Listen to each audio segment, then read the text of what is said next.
Greetings from the American Society of Echocardiography in Durham, North Carolina. On behalf of the ASE, I'd like to thank Dr. Mirvat Alesnag and her colleagues for organizing the Structural Heart Disease Catheter-Based Therapies in 2020 meeting. Now, ASE is a global society of more than 17,000 members representing 106 countries and 32 international alliance partners, including the Saudi Arabian Society of Echocardiography. Partnerships and alliances are vital if we are to make a positive impact on the burden of cardiovascular disease and improve the quality of life of our patients.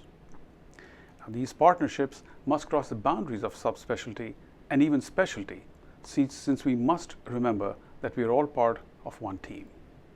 A team that is dedicated to taking the best care of our patients with cardiovascular illness. Whether it's diagnostics or therapeutics, we can only succeed by working together.